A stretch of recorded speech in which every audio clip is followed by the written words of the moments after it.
अगर आपको अपनी कुलदेवी के बारे में कोई आइडिया नहीं है कि आपकी कुलदेवी कौन है, तो आज हम आपको 4 बहुत ही आसान और बहुत ही प्रामाणिक तरीकों से ये बताने वाले हैं कि आप अपनी घर की कुलदेवी या कुलदेवता के विषय में पता कर सकते हैं। अगर आपके भी मन में ये सवाल उठते हैं कि आपकी घर की कुलदेवी कौन है, तो आज की ये वीडियो आपके लिए है। हर हर महादेव! जैसा कि आप सभी जानते हैं और आप सभी महसूस भी करते हैं कि आजकल की इस भाग-दौड़ वाली ज़िंदगी में आप बहुत आम समस्या बन गई है कि लोग अपने मूल जड़ों से दूर होते जा रहे हैं और महानगरों की इस भागदौड़ में एक बहुत आम समस्या है। लेकिन हमारे धर्म शास्त्रों के अनुसार जब कोई परिवार अपने कुल देवी या कुल देवता को भूल जाता है, तो उस घर का कुल का सुरक्षा कवच जो होता है वो टूट जाता है। अब इसके परिणाम स्वरूप जीवन में कई सारी समस्याएँ आने लगती हैं, जैसे संकट आना, विवाह में अड़चनें हुई, वंशवृद्धि हुई या फिर आपको बाल-बच्चे नहीं होते हैं, उसमें बाधाएँ आती हैं। अगर हो भी जाते हैं तो वो संतान नहीं रहती है, गुज़र जाती है।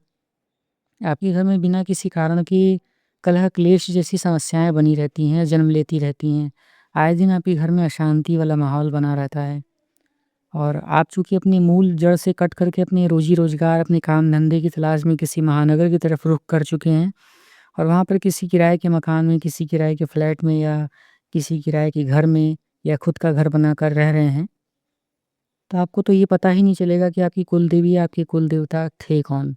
बस आप अपने मन में, अपने मंदिर में कुछ फ़ोटो, कुछ मूर्तियाँ लगाकर वहाँ पूजा-पाठ करने लगते हैं, जो कि सर्वथा गलत है।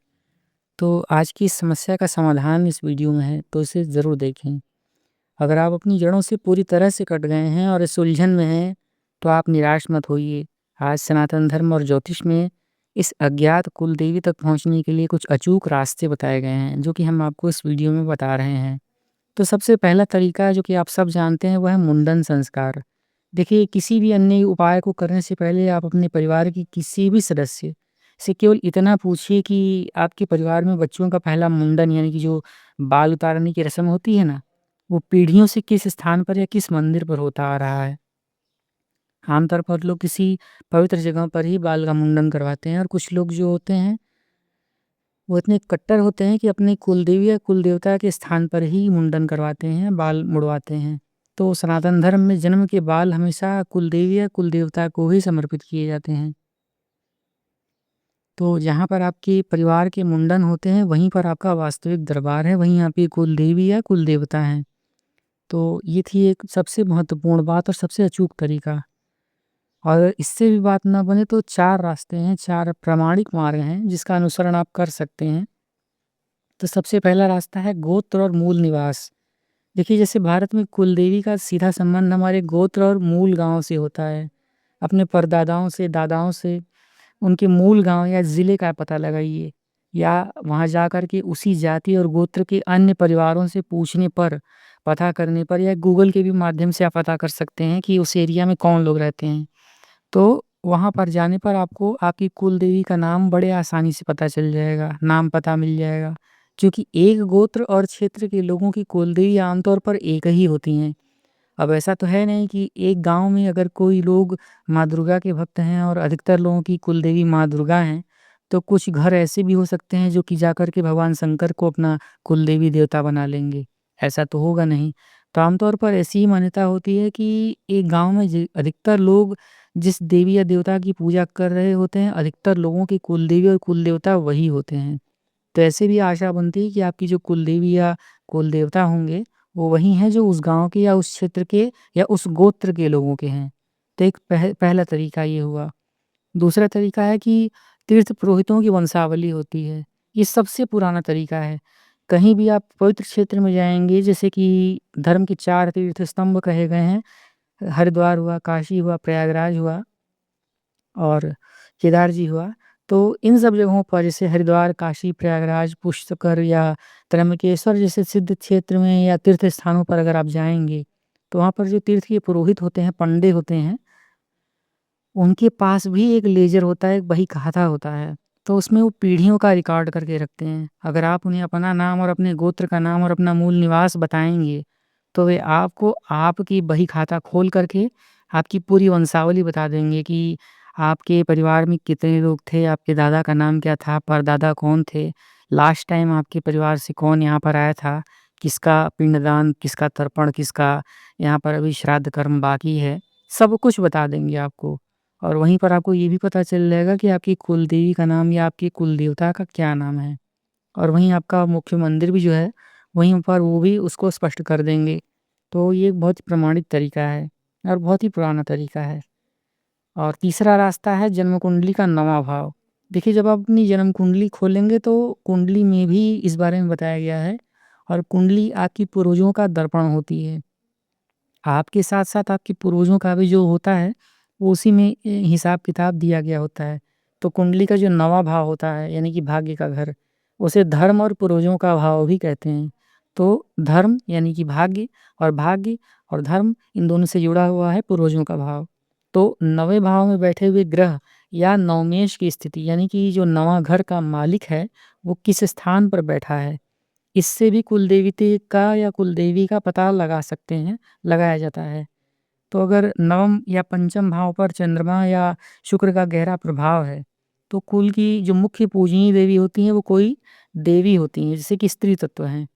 और अगर मंगल या सूर्य जैसे पुरुष तत्व वाले ग्रह हैं, तो ये पता चलता है कि आपके जो कुल देवता हैं, वो पुरुष तत्व के हैं। जैसे भैरव जी हुए, सूर्य देवता हुए, भगवान शिव हुए, ये लोग पुरुष तत्व वाले देवता हैं, तो इनकी प्रधानता होती है।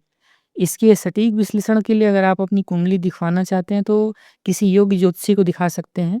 और अगर आप चाहें तो अपनी कुंडली के बारे में बता कर के कमेंट बॉक्स में मुझसे भी पूछ सकते हैं। तो मैं आपको बता दूँगा कि आपके कुलदेवी या देवता कौन हो सकते हैं। और चौथा रास्ता है श्रद्धा और संकल्प के माध्यम से। अगर आप अपने गोत्र, गाँव या कुंडली में से किसी का भी रास्ता नहीं मिलता, या आप नहीं जा सकते, या आप नहीं करना चाहते, किसी भी कारण से, तो चौथा रास्ता आपके पास खुद ही है, वो है संकल्प का रास्ता। और ये अंतिम रास्ता है। किसी भी शुभ दिन पर स्नान करिए। स्नान करने के बाद एक पानी वाला नारियल लेकर के, लाल चुनरी लीजिए और पान सुपारी लेकर के अपने घर के मंदिर में संकल्प ले लीजिए कि हे अज्ञात कुलदेवी या कुलदेवता, अज्ञानतावश या समय के प्रभाव से या फिर मेरी खुद की गलती से मैं आपको भूल गया हूँ या भूल गई हूँ। और हम अपने कर्म से आपका नाम नहीं जानते, लेकिन आप हमारे कुल के देवता या देवी हैं, इसलिए आप हमारा मार्गदर्शन करिए और हमें अपने चरणों तक बुलाइए, कोई रास्ता दिखाइए। और सच्चे मन से इस तरह से अगर आप पुकार करते हैं, इस तरीके से आप विनती करते हैं, तो माता किसी परिवार के शुद्ध मन वाले व्यक्ति को या घर के किसी परिवार के किसी सदस्य को, या जो संकल्प ले रहा है, बहुत हद तक संभव है कि उसी को ये सपना दिखे। तो सपने में आपको ये साफ-साफ पता चल जाएगा कि आपके कुलदेवी या देवता कौन हैं। कैसे? क्योंकि आपको आपके सपने में ही आपकी कुलदेवी या देवता आपको दर्शन देंगे। उनका कोई विशेष मंदिर या मूर्ति या दृश्य आपको नज़र आ जाएगा। ये आपको समझ में आ जाएगा कि यही हमारे कुलदेवी या देवता बनते हैं। और एक तात्कालिक उपाय है कि जब तक आपको आपकी कुलदेवी या देवता का नाम या स्थान या जगह विषय में पता न चल सके, तब तक आप अपने घर की पूजा की जगह पर, जहाँ आप पूजा कर रहे होते हैं ना, वहाँ पर एक सुपारी लीजिए और खड़ी सुपारी लेकर के उसको लाल रंग के कलावा से, यानी कि नारा से लपेट करके, उसे अज्ञात कुलदेवी या देवता मान करके वहीं अपनी जहाँ पूजा पाठ करते हैं वहीं पर स्थापित कर लीजिए। और वहाँ पर एक दीपक जलाइए और क्षमा प्रार्थना करिए, उनसे विनती करिए, प्रार्थना करिए कि हे कुलदेवी या देवता, ये दीपक हमने आपके लिए जलाया है। तो जो आपकी जड़ें ढूँढता है, वो आपको अंततः मिल ही जाता है। और अगर इस तरीके से आप करते रहेंगे तो एक पखवाड़ा, यानी कि ज़्यादा नहीं बोलना चाहिए, 10-15 दिन के भीतर-भीतर ही आपको ये पता चल जाएगा कि आपकी कुलदेवी देवता हैं कौन। और वो सटीक रूप से पता चलेगा, क्योंकि आपकी कुलदेवी या देवता जो हैं, वो खुद भी आपके साथ में हैं। तो आपके इस तरीके से प्रयास करने पर वो आपको सपने में आकर के आपको आभास देंगे, या आपको खुद पता चल जाएगा कि आपकी कुलदेवी या देवता कौन बनते हैं। तो इस तरह से आप वहाँ पर एक दीपक जलाइए, क्षमा प्रार्थना करिए, विनती करिए, आपकी कृपा आपके पास ज़रूर बरसेगी। और इस प्रकार से आपको कुलदेवी या देवता के विषय में पता चल जाएगा। तो अब चूँकि चर्चा चल पड़ी है कुलदेवी या देवता के विषय में, तो मैंने आपसे कहा है कि ये जो 4 तरीके हैं, इनके माध्यम से आप पता कर सकते हैं और पता करिएगा। और इस तरीके से जब आप पता कर लेते हैं, तो आपको आपकी कुलदेवी या देवता के लिए कुलदेवी के स्तोत्र का पाठ करना चाहिए। अगर आप संस्कृत पढ़ लें तो बहुत अच्छी बात है, नहीं पढ़ सकते तो पढ़ने का प्रयास करिए, हिंदी पाठ भी देखने का प्रयास करिए। फिलहाल हम आपको संस्कृत के स्तोत्र का पाठ करके बता देते हैं। पाठ कुछ इस प्रकार से है कि नमस्ते श्री कुलदेवी कुलाराध्या कुलेश्वरी कुल संरक्षणी माता कौलिक ज्ञान प्रकाशिनी वंदे श्री कुलपूज्या ताम कुलाम्बा कुलरक्षणी वेद माता जगन माता लोक माता हितैषिणी आदिशक्ति समुद्भूता त्वया ही कुल स्वामिनी विश्ववंद्या महाघोरा त्राहि मां शरणागतम् त्रैलोक्य हृदय शोभे देवी त्वं परमेश्वरी भक्तानुग्रह कारिणी कुल देवी नमोस्तुते महादेव प्रियंकरी बालानां हितकारिणी कुलवृद्धिं करीं माता त्राहि मां शरणागतम् चिद अग्निमंडलम संभूता राजवैभवकारिणी प्रकटिता श्रीशानी वंदे त्वां कुल गौरवम् त्वदीये कुल जातः तामेव शरणं गतः त्वत्सवत्सलो अहम् आद्य त्वं रक्ष रक्षाधुना पुत्र देहि धनम देहि साम्राज्यम प्रदेहि मे सर्वदा अस्माकं कुले भूयात् मंगलानुशासनम कुलाष्टकमिदं पुण्यम नित्यं यः सुकृतिं पठेत् तस्य वृद्धि कुले जाता प्रसन्ना कुलेश्वरी कुलदेवी स्तोत्रमिदं सुपुण्यं ललितं तथा अर्पयामि भवद्भक्त्या त्राहि मां शिवगेहिनी। श्री कुलदेवी अर्पणमस्तु श्री कुलदेवी अर्पणमस्तु श्री कुलदेवी अर्पणमस्तु इति श्री कुलदेवी स्तोत्रम संपूर्णम।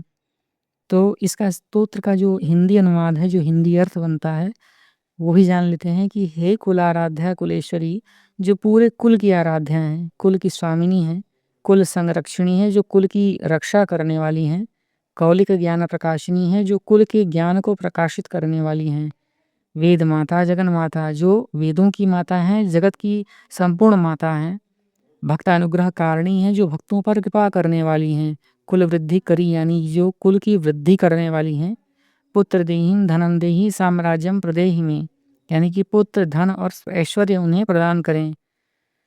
कुले भूयात मंगलानुशासनम यानी कि हमारे कुल में सदा मंगल का शासन हो। तो इस प्रकार से आप नियमित पाठ करते हैं तो आपको आपकी कुल की जो देवी हैं, कुल देवी, वो आपके स्वयं पूरे परिवार की रक्षा करती हैं, संकटों से बचाती हैं, संतान का सुख प्राप्त होता है, पुत्र का सुख प्राप्त होता है, संतान की भी प्राप्ति होती है, धन समृद्धि और धन वैभव में भी वृद्धि प्राप्त होती है, मंगल का वास, घर में सुख शांति और मंगल बना रहता है, कुल गौरव प्रतिष्ठा, परिवार की यश सम्मान में वृद्धि होती है, कुल का गौरव बढ़ता है, बाधाओं से रक्षा होती है, कुल पर भी जो संकट आने वाले होते हैं उस पर भी उनका दोष दूर होता है और संकट बाधाओं से मुक्ति होती है। तो इसे आपको प्रतिदिन प्रातः काल स्नान करने के बाद पढ़ना है या फिर शाम को संध्या काल में भी पढ़ सकते हैं।